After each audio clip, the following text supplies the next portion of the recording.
On est à même Aleph. Même Aleph, Hamoud Aleph. On avait vu hier qu'il y avait un problème. Un problème dans la Mishnah. Le problème dans la Mishnah, c'est que la première moitié de la Mishnah, elle va apparemment comme Rabbi Ishmael, qui dit qu'une fois que tu as remis la chose que tu as volée ou que tu as pris, une fois que tu l'as remis en place, ni vu ni connu, c'est fini. Et ça, c'est le commencement de la Mishnah, parce que le commencement de la Mishnah, c'est écrit qu'un type qui a transporté un tonneau, qu'il a pris à filoulet de sorko, même pour lui-même, une fois qu'il le remet par terre, après que ça se brise, il n'est plus responsable, c'est plus son tonneau. Tandis que la fin de la Mishnah, qui parle de quelqu'un qui a désigné un endroit, et le même scénario, là on dit que même après qu'il a posé le tonneau, s'il se brise, s'il l'avait auparavant transporté pour les tzorko, il est responsable. Et ça c'est comme Rabbi Akiva, parce que Rabbi Akiva dit c'est pas suffisant de mettre la chose en place, il doit annoncer au propriétaire ce qui s'est passé. Alors, comment on explique? On ne peut pas avoir une Mishnah, la moitié comme lui, la moitié comme l'autre, ça ne marche pas. Si on avait dit s'il y avait deux rabbanim qui parlaient, Rabbi Akiva Omer, Rabbi Ishmael Omer, c'est autre chose. Mais c'est une Mishnah qui a apparemment le même auteur et qui a deux opinions différentes.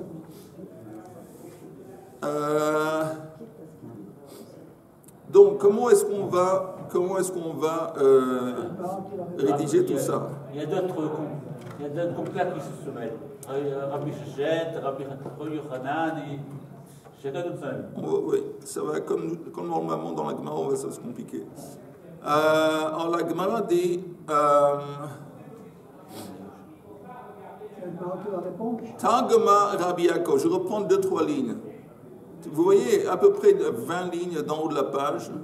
Targema Rabbi Yaakov Ba'aba. Vous l'avez? Kamei de Rab, Shenetana Almanat Legozla.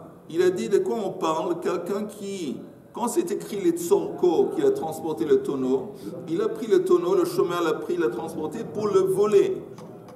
Maintenant, après il l'a remis à sa place. Quelle est la différence entre le début et la fin? Que le début, on avait dit qu'il n'a pas désigné un endroit spécial. Vous y êtes?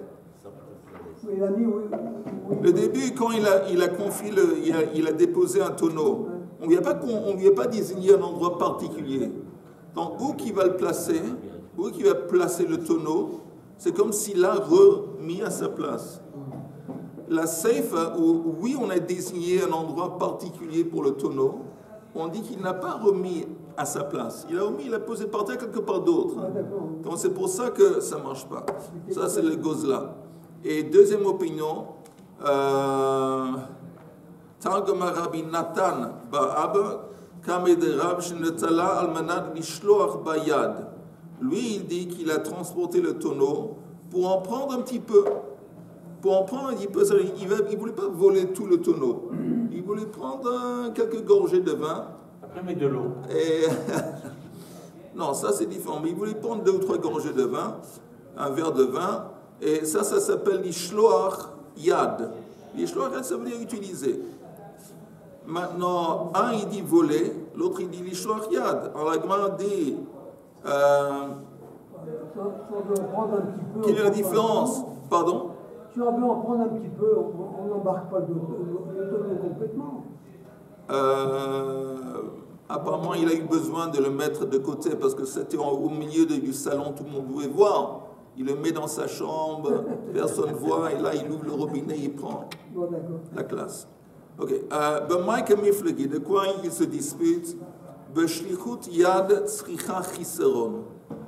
Le concept de shlichut yad, est-ce que pour que ça soit considéré comme shlichut yad, est-ce que ça nécessite un chiseron ou pas? C'est quoi shlichut yad, sricha chiseron? C'est que tant que le type il n'a pas pris du vin, il avait seulement en tête de prendre du vin, ça ne s'appelle pas shlichut yad. Shlichut yad, c'est seulement après le coup. Après qu'il a... Hein? Ah justement, est-ce que shlichut yad c'est suffisant d'avoir la kavana? Je déplace le truc pour en prendre un petit peu. Ça c'est déjà shlichut yad. Ou est-ce que tant que je n'ai pas pris, c'est pas shlichut yad, et la kavana en lui-même, c'est pas suffisant. Ça, c'est la machloket. Celui qui dit qu'on a besoin, on va voir, man de amar les gozla. Celui qui dit les tzorko, ça veut dire qu'il voulait le voler, le tonneau entier. Et pourquoi il n'est pas dit shlichut yad? Que ça va shlichut yad tzricha chisoron. Parce que lui, il dit shlichut yad, ça nécessite prendre quelque chose.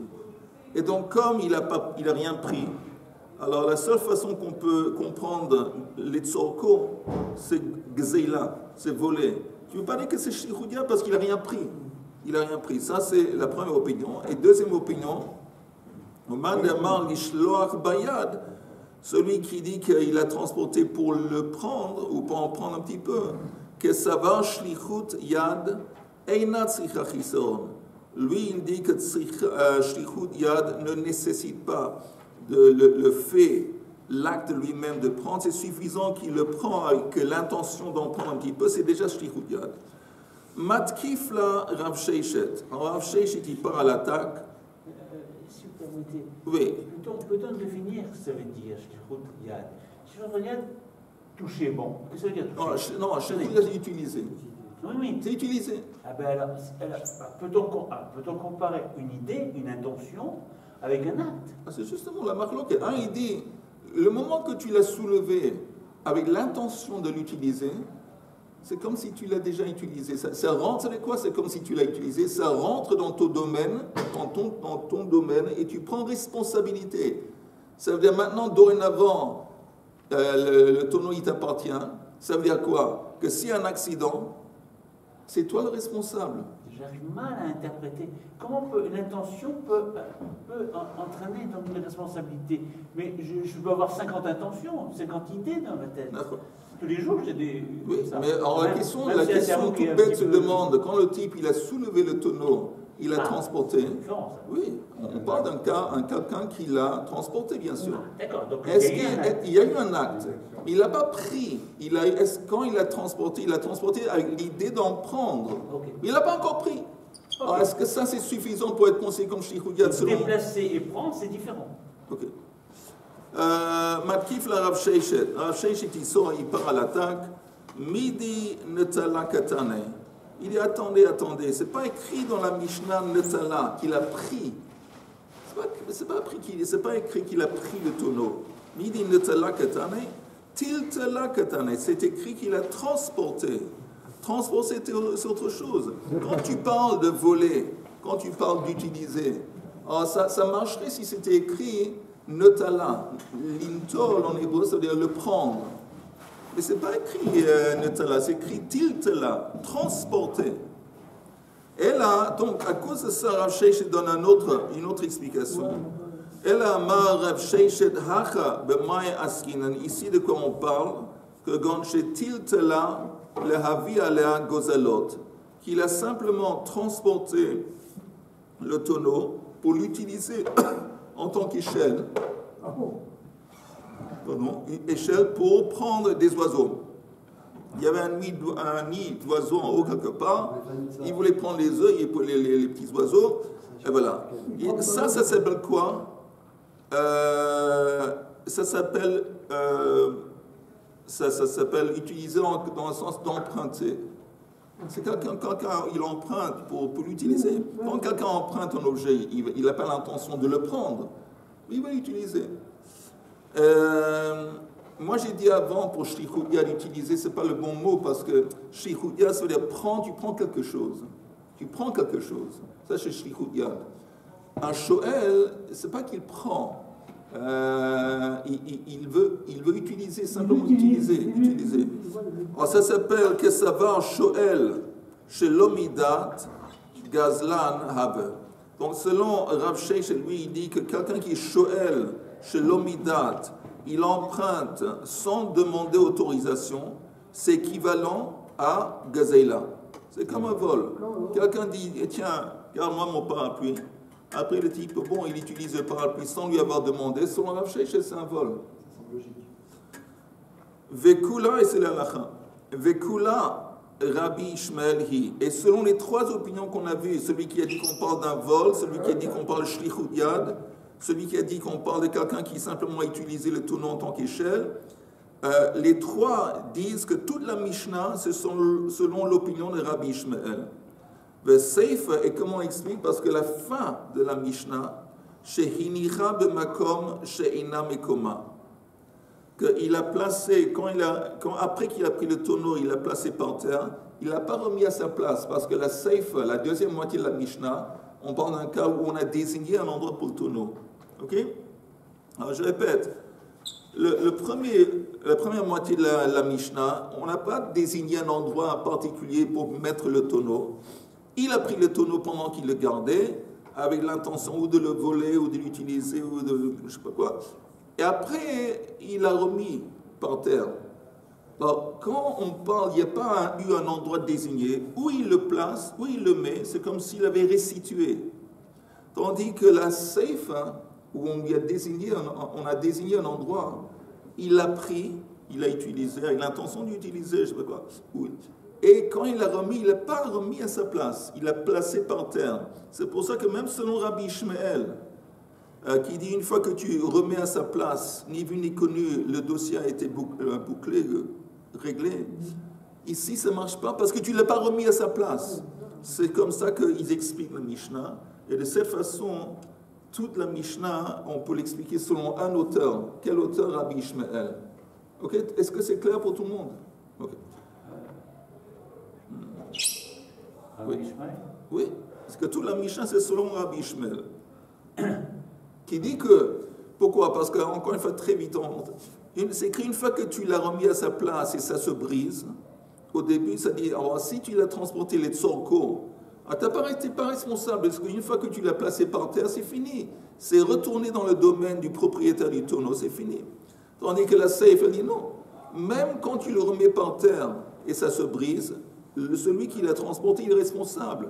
Apparemment, ce n'est pas comme Rabbi Ishmael. On dit tout est comme Rabbi Ishmael. La différence, c'est que dans la Seif de la Mishnah, il ne l'a pas, quand il l'a placé par terre, il ne l'a pas remis à sa place.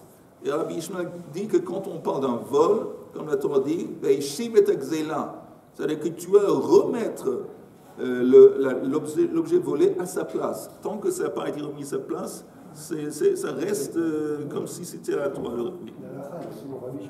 Oui. Ça veut dire que si quelqu'un est un voleur, et puis plus fort.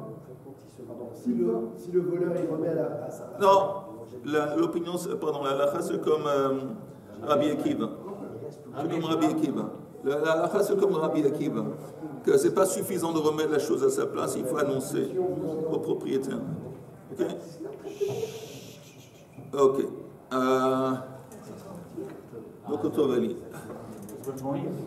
Alors, il y a un problème ici. Quel est le problème?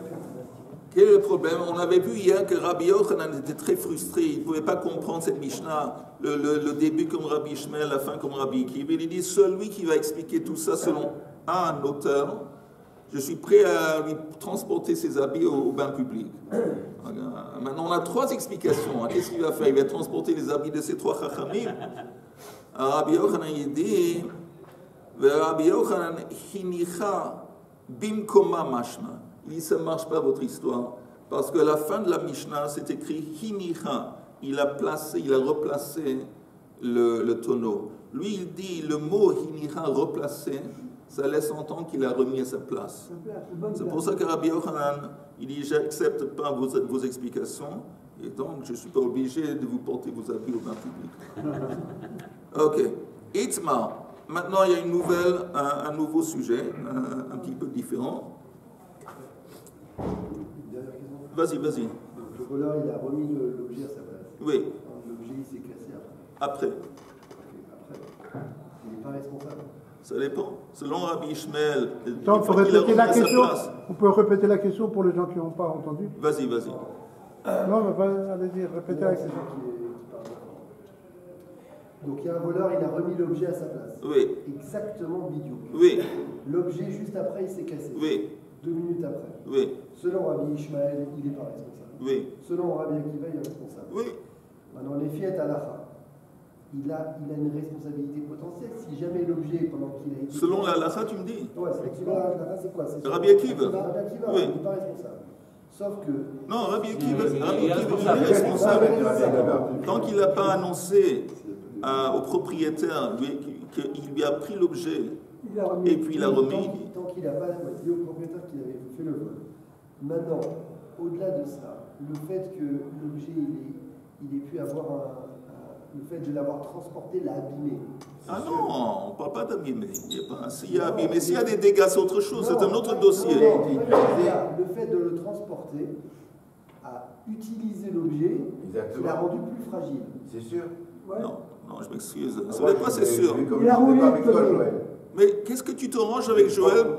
Qu'est-ce que tu vas comme Joël quand il dit des imbécilités? Il n'y a aucun intérêt. Si Joël avait dit quelque chose de chacham, je veux bien, mais quand tu soulèves un tonneau, et tu soulèves un tonneau, Shmuel, et tu le bouges de droite et à gauche, ça va pas, le tonneau n'a pas été affaibli. Non, peut-être. Je monte dessus pour aller pour les oiseaux.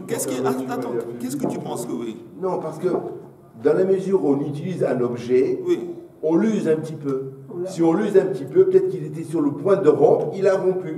S'il n'avait pas utilisé, il aurait été moins usé, il n'aurait pas été rompu. Attends une seconde. Je prends un marteau avec l'intention de l'utiliser, mais je ne l'ai pas utilisé. Je l'ai transporté, l'intention même de le voler. Et j'adore ce marteau, je vais le prendre. Je l'ai transporté, après je fais tchouva et je le remets à sa place. C'est pas écrit qu'il a utilisé le manteau. Est-ce que le manteau a été affaibli? Non, mais s'il a enlevé dimanche, il est parti. Et laisse tomber, même là, je prends une plume d'un oiseau exotique.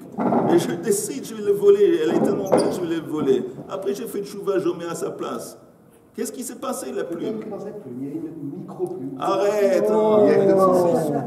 Qu'est-ce qui se passe aujourd'hui à Emouna? Ok, nouvelle soubia. Itmar, Rav Levi, il y a deux chachamim. Chadama, Shlichut Yad Tzricha Chiseron. Un, il dit que pour que ça soit considéré comme Shlichut Yad, on a besoin d'un Chiseron. Vous savez que dans la Torah, avant de continuer... C'est quoi Chiseron? Chiseron, c'est un manque. Chiseron, chasser, il manque. Alors, un qui dit que pour que ça se rentre dans la catégorie de Shlichut Yad, d'avoir utilisé, ça veut dire quoi? C'est que tu as pris quelque chose. Tu as affaibli, amoindri, comme tu avais dit avant. Shlichut Yad, ça veut dire par définition ou affaiblir ou amoindrir. Ça, c'est Chiseron. Usé. Hein? Usé, c'est bien. Usé, oui, c'est bien. L'autre opinion, il dit que Shlichut Yad n'a pas besoin de Chiseron. Que c'est suffisant que tu aies l'intention de l'utiliser, en dépit du fait que tu ne l'as pas usé, amoindri, affaibli, ça s'appelle aussi Shlichut Yad, est irresponsable. Okay? Juste un truc en parenthèse. C'est écrit dans la Torah, on avait parlé auparavant d'un shomer chinam, quelqu'un qui garde un objet gratuitement, il rend service. Et après, il y a quelque chose qui se passe avec cet objet, il est volé, il est je ne sais pas quoi, il a disparu. Alors, il n'est pas responsable. Non, il n'est pas responsable. Le shomer chinam, il n'est pas responsable dans un cas de vol et pas responsable dans un cas de perte. Il est seulement responsable dans deux cas. Un cas de négligence, s'il n'a pas gardé comme il fallait, ou dans un cas de shlichut yad. Il doit prendre un serment qu'il n'a pas utilisé. Parce que s'il avait utilisé l'objet sans autorisation, à partir de ce moment, ça rentre dans son domaine, dans son reshoot, et puis après, si quelque chose se passe, il devient responsable. De toute façon, on voit ici qu'une marloquette. Pour que ça s'appelle shlichut yad, est-ce que ça nécessite chiseron, un manque, un amoindrissement dans l'objet ou pas? Alors, il y a deux chachamim qui s'expriment sur ce sujet. On ne sait pas qui a dit quoi. Encore une fois, Rav Velevi, Chadama, un des deux a ben shlichut yad tzricha chiseron, et Chadama shlichut yad eina tzricha chiseron. Tistayem, tu peux conclure de Ravhu, de Amar shlichut yad eina tzricha chiseron. C'est Rav qui dit que shlichut yad ne nécessite pas un manque. Détail, comme c'est enseigné dans une braïta, la braïta suivante. Roé, shehaya roé edro. Il y a un berger qui s'occupe d'un troupeau. Vehiniach edro, ou Balaïr. Il y a un moment pendant la journée, il laisse son troupeau, il rentre dans la ville. Veba Ze'ev, Vetzaraf, Veba Ari, Vedaras. Et puis pendant qu'il n'était pas là, il y a un loup qui est venu, qui a attaqué un mouton, un lion qui est venu, qui a attaqué, mangé un lion, mangé un mouton. Qu'est-ce qu'on dit sur ce berger? Patour. Maintenant, je veux juste voir s'il y a un Rashi qui dit quelque chose ici. Attendez une seconde. Regardez le Rashi. Le Rashi, c'est les grandes lignes du Rashi en bas. C'est la fin de la deuxième grande ligne d'en bas, Patour. Pourquoi? Il dit de Onsin Nino. Parce qu'il dit en fin de compte, quand on parle d'une attaque d'un lion, et même d'un loup, le berger n'est pas rendu responsable, n'est pas considéré comme responsable. Ah bon? Parce que c'est comme quelqu'un qui arrive avec une mitraillette. Il n'est pas, c'est comme un cas de force majeure. Le berger, il n'est pas là pour défendre le troupeau contre un type avec une mitraillette. La même chose, quand il y a un lion, il n'a pas été payé. On ne lui a pas payé pour être berger pour se défendre le troupeau contre un lion. Donc ça s'appelle un cas de force majeure. Dans un cas de force majeure, le berger, il est anus. Et la Gemara dit, Ve'im mishum deheiniach edro vepshiahim. Et si tu me dis, écoute, mais le fait qu'il a laissé son troupeau, c'est écrit, il a laissé son troupeau, il est allé en ville. Vous savez pourquoi? Tea time. Tea time. Ah, ça, c'était 5 heures de l'après-midi. C'était un troupeau en Angleterre. Il a vu tea time. Alors, il a laissé le troupeau, il est rentré. Il est rentré dans la ville pour prendre un thé. Alors, si tu me dis que ça, c'est pshia, c'est une négligence, on a établi qu'il est rentré dans la ville au moment que les gens rentrent. Comme j'ai dit, il est rentré à 5 heures de l'après-midi. Bon, 5 heures de l'après-midi, tout le monde rentre en ville à 5 heures de l'après-midi. Donc c'est comment on dit, c'est mekoubal. C'est normal. Tea time. Il y a une autre explication pourquoi il n'est pas responsable d'avoir quitté le troupeau. De Shama Kol Aryeh Ve'al. Il a entendu le rugissement d'un lion. Et il dit, c'est cassé. Alors ça aussi c'est normal. Encore une fois, le berger, on ne lui a pas payé pour attaquer des lions. Donc voilà. Okay. On ne peut pas se battre avec un lion. Exactement. Donc il n'est pas responsable. Maintenant, je continue dans la Gemara, dans la Braïta. Hiniach Maklo, dans le même cas de figure, s'il avait posé Hiniach Maklo Tarmilo Alea, s'il avait posé sur ce mouton qui a été dévoré par le lion ou par le loup, il avait posé sa canne. Les bergers, ils ont une canne, son bâton, où il avait posé son sac. Chayav. Alors là, il devient responsable. Et on demande la question, on se demande, mais shum dehiniach maklo vetarmilo alea chayav. Ça veut dire quoi? Le fait qu'il avait posé sur le mouton son bâton et son sac, à cause de ça, il devient responsable. Ha shaklinu. Et il les a repris. Quand il est rentré en ville, il a repris son bâton, il a repris son sac. Alors, le fait qu'il avait posé auparavant sur le dos du mouton, pourquoi est-ce qu'il est devenu responsable? Parce qu'on voit que c'est pas à cause du loup qu'il est parti. C'est qu'il avait l'intention de partir.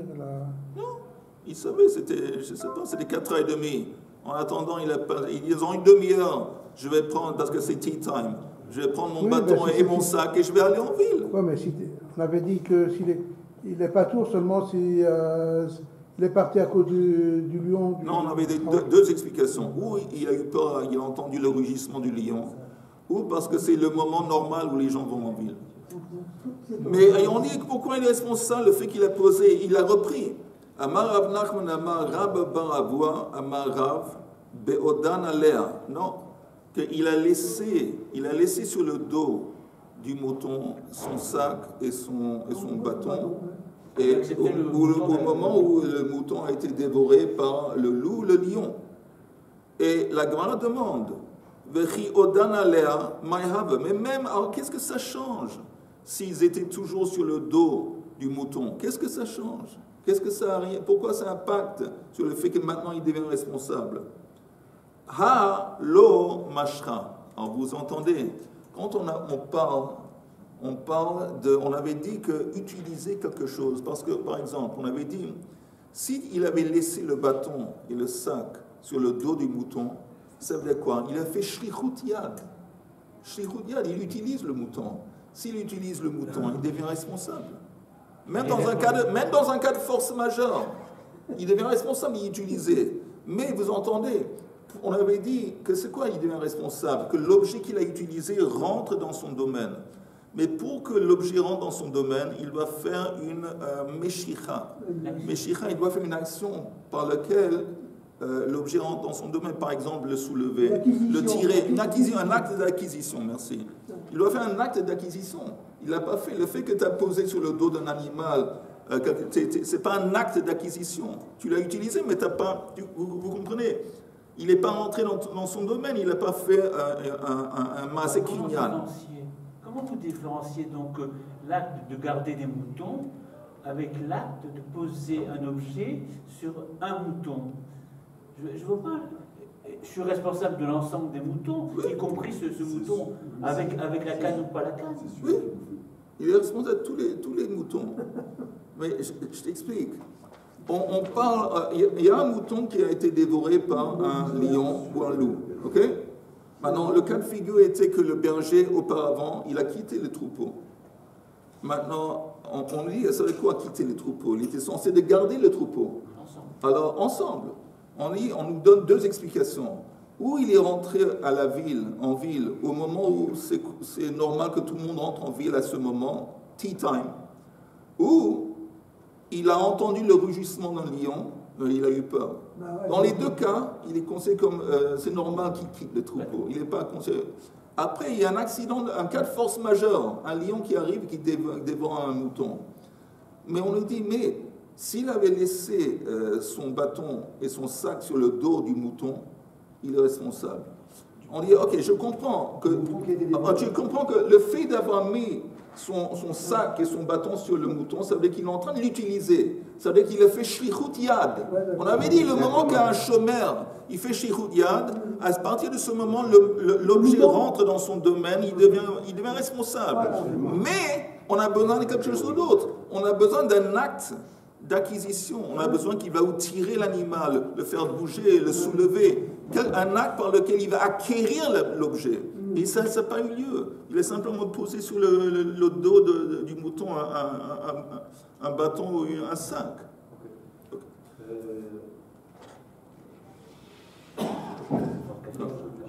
Alors la Gemara dit, vous retournez dans les mots de la Gemara, même s'ils sont toujours sur le dos du mouton au moment qu'il a été agressé par le lion, il n'a pas fait un acte de kinyan.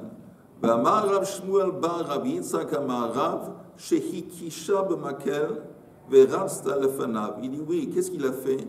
Il a donné un coup au mouton qu'il a fait bouger. Donc il a fait bouger le mouton pendant que le mouton portait ses biens. Il a mis ses biens. Ça compte. Ça oui, le fait qu'il a donné un coup pour le faire bouger, tu l'as fait bouger, c'est comme un acte d'acquisition maaseh kinyan. Mais la Gemara dit, et tu vois bien que dans cette histoire, on parle de shlichut yad, veha lo chasra. Il n'y a pas eu un manque, il n'y a pas un chisaron. Il n'a pas pris quelque chose du mouton. Le mouton n'a pas été affaibli. Le mouton n'a pas été amoindri. Donc tu vois qu'on parle ici de shlichut yad qui l'a rendu responsable, en dépit du fait qu'il n'y a pas eu de chisaron. Et c'est qui parle de ça? C'est Rav.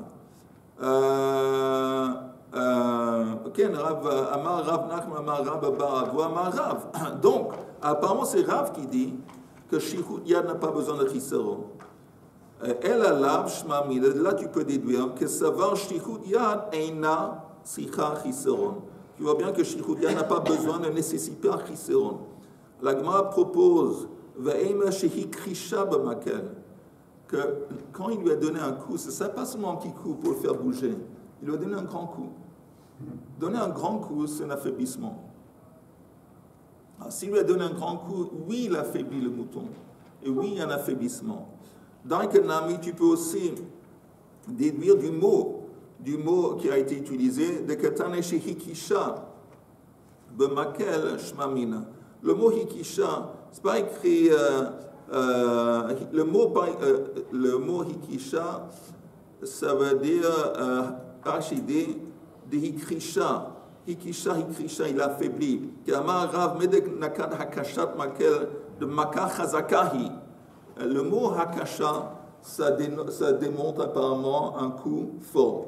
Alors pourquoi on a besoin de parler d'un coup fort? Tu n'as pas besoin de faire, quand tu fais bouger un mouton quelconque, tu le touches un petit peu et voilà, c'est suffisant. Il a donné un grand coup. Pourquoi on parle d'un grand coup? Parce que justement, il y a eu un affaiblissement à cause du grand coup. Et donc, oui, il y a eu un chisaron. Donc, apparemment, Rav, oui, nécessite que si c'est considéré comme shlichut yad, on a besoin d'un chisaron. Ok, donc on a eu Rav et Lévi. Les deux, un a dit un, l'autre a dit l'autre. On ne sait pas qui a dit quoi. Maintenant, on a une preuve que c'est Rav qui dit que shlichut yad sricha chisaron. À partir de ce que Rav dit dans cette histoire du mouton, on voit bien que lui, il nécessite un chisaron pour que ça soit considéré comme shlichut yad. Ok, jusque-là, c'est clair. La Gemara dit, si c'est comme ça, ou de Rav, savar shlichut yad sricha chisaron, Lévi savar shlichut yad einat sricha chisaron. C'est-à-dire que Lévi, lui, il dit que shlichut yad n'a pas besoin d'un chisaron. Maintenant, on va se demander d'où est-ce que Lévi a appris cette idée que shlichut yad n'a pas besoin d'un manque, d'un amoindrissement, d'un affaiblissement. D'où est-ce qu'il apprend ça? Maïtza Ama de Lévi. Quel est le raisonnement de Lévi? Ama Rabbi Yochanan Mishum Rabbi Yosei ben Nehorai Mishuna shlichut yad ha'amura b'shomer sachar Mishlichut yad ha'amura b'shomer chinam. Vous entendez, dans la Torah, on parle de plusieurs espèces, catégories de shomer. Il y a le shomer chinam. Il y a aussi un shomer sachar. C'est quelqu'un auquel on paye. On paye pour garder quelque chose. Et dans les deux cas, c'est écrit qu'il doit il doit jurer, il doit prendre un serment qu'il n'a pas utilisé. Shelo shalach bayad. C'est écrit dans la Torah, Shelo shalach bayad. Alors, Rabbi Yochanan dit, au nom de Rabbi Yossi ben Nehorai, que quand la Torah parle du fait qu'il prend serment, le shomer sachar qu'il n'a pas utilisé, c'est en plus. Meshuna, ça veut dire que c'est bizarre. Bizarre dans le sens que c'est en plus. Pourquoi? On va voir. Meshuna shlichut yad amura b'shomer sachar, meshlichut yad amura b'shomer chinam. On tourne la page, en haut de la page suivante. Ve'ani omer Rabbi Yochanan, mais pour moi je dis que eina meshuna. C'est pas en plus et c'est pas bizarre. Maintenant, celui qui dit que c'est bizarre, pourquoi il dit que c'est bizarre? En haut de la page suivante.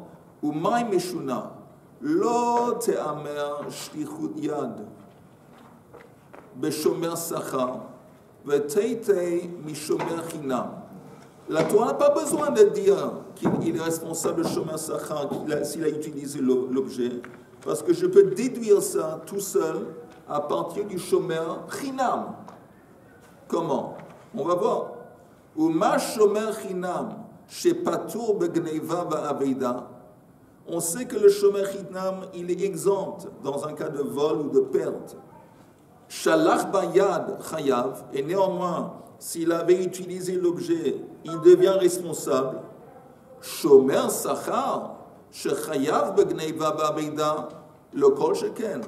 Un shomer qu'on paye, un shomer sachar, qui est oui responsable dans un cas de vol ou de perte, donc il est plus sévère, à plus forte raison, qui va être responsable dans un cas de shlichut yad. Ça, c'est le raisonnement, le Kal Vachomer. Il dit, j'ai pas besoin que la Torah va dire que le shomer sachar, il doit prendre un serment qu'il n'a pas utilisé, parce que s'il a utilisé l'objet qu'il gardait, il devient responsable. Le moment que je le dis dans le contexte shomer chinam, je peux déduire que ça va évidemment s'appliquer aussi pour shomer sachar, parce que shomer chinam, il est plus léger. Et néanmoins, s'il a utilisé, il devient responsable. À plus forte raison, un chômeur sachar qui est plus sévère parce qu'il est responsable dans un cas de vol et de perte, s'il l'a utilisé, c'est évident qu'il le devient. Pourquoi c'est écrit? Pourquoi c'est écrit? Maintenant, le Maï Hilcheta Katvinu Rachmana, pour quelle est la raison que la Torah néanmoins l'écrit Shlichut Yad dans le contexte du chômeur sachar? Le Marlecha Shlichut Yad Eina Tzricha Chisaron.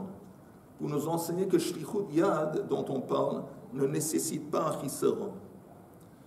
Si vous entendez, s'il y avait seulement une fois dans la Torah que c'était écrit Shlichut Yad, Shlichut Yad normal, quand je conçois le principe de Shlichut Yad, je conçois un cas naturel où le type, il amoindrit, il affaiblit, il y a un affaiblissement, un amoindrissement. Ça, c'est dans le cas normal de Shlichut Yad.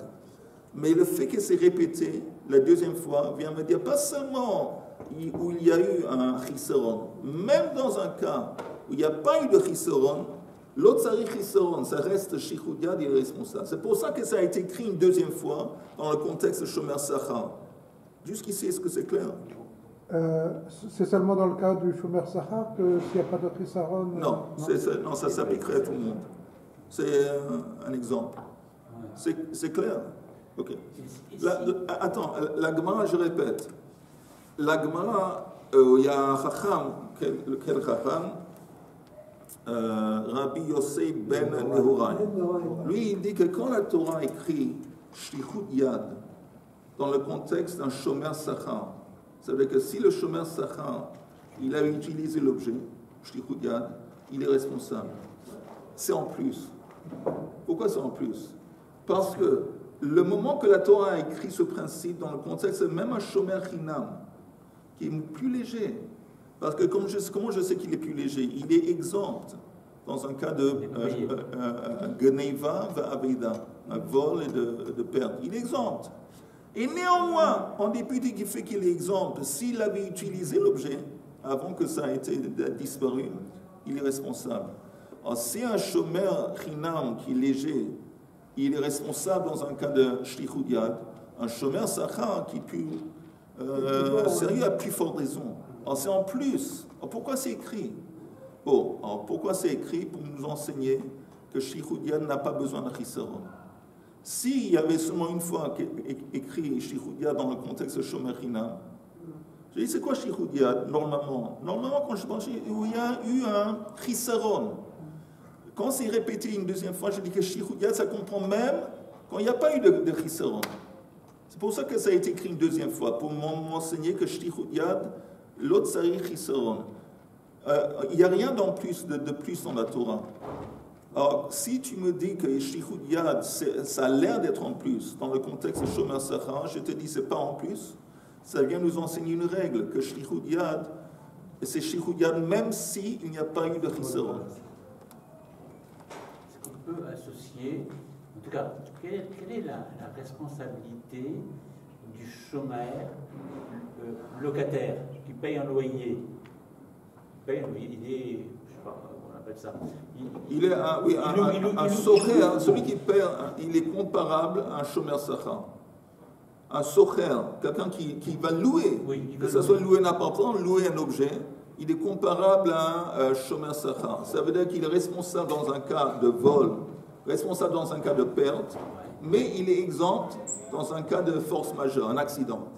Est-ce qu'il est responsable dans le cas du shlichut yad? Oui. Non. Oui.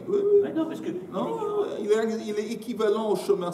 Il est exactement équivalent au chômeur sachar. S'il avait utilisé. Il est obligé d'utiliser. Oui. Non, mais je pense qu'il n'est pas responsable. Non, il devient responsable. Il devient responsable dans le cas où il y a eu un vol ou une perte. Mais il paye pour utiliser le mouton. Mais tu as raison que c'est seulement dans ce cas qu'il est responsable. Mais s'il y a un cas de force majeure, un accident, il n'est pas. Parce que comme tu dis, mais le shoel, celui qui emprunte un objet, qui n'a pas payé pour utiliser, il a emprunté, C'est lui vis-à-vis duquel la Torah est le plus mahmir, le plus sévère. Et lui, il est responsable même dans un cas d'accident et de force majeure. Parce qu'on lui dit, écoute, dans cette affaire, entre toi et le propriétaire, le seul à gagner dans l'affaire, c'est l'emprunteur. Donc, comme tu es le seul à gagner, on va être sévère envers toi. On va te dire que même dans un cas d'accident, tu es responsable. À l'aller, pas au retour. Oui, tandis que le locataire, il paye. Donc, c'est pour ça qu'il est exempt dans un cas d'accident. Ok, alors, encore un petit peu. Je sais pas. Et maintenant, Rabbi Yochanan, lui, il dit, mais moi je dis, en dépit du fait que j'ai cité mon maître, mais moi je ne suis pas d'accord. V'ani omer eina meshuna, que Rabbi Elazar, comme a dit Rabbi Elazar, de Amar ha daveda achati. Ça et ça c'est équivalent. Ça veut dire quoi? Maï daveda achati. Mais shum de ikel mifrach, on pourrait demander la question suivante. Ma le shomer chinam, sheken meshalem tashlumei kefel, betoen ta'anat ganav. Le shomer chinam, on avait dit qu'il est plus léger que le shomer sachar. D'accord? Il dit c'est faux. Parce que je vais te montrer qu'il y a, quand on parle dans le contexte du shomer chinam, il y a un cas de figure où on est plus sévère envers lui qu'on est envers le shomer sachar. De quel point de vue? Si le shomer chinam, il dit que cet objet a été volé, et après il s'avère, il y a deux témoins qui viennent, il dit que c'est faux, et on a vu ça chez toi, et tu mens. Et il a dit que ça a été volé, il doit payer, le shomer chinam doit payer deux fois la valeur comme un voleur. Ça s'applique pas au shomer sachar. Le shomer sachar, il est responsable dans un cas de vol. Mais qu'est-ce qu'il doit payer? Il paye la valeur. Eh bien, il paye la valeur de l'objet. Donc, de ce point de vue, je t'apporte un aspect dans lequel le shomer chinam, il est plus sévère que le shomer sachar. Donc, si c'est comme ça, tout ton raisonnement de Karl Vachom, ça tombe à l'eau. Parce qu'on avait dit encore une fois, pour démontrer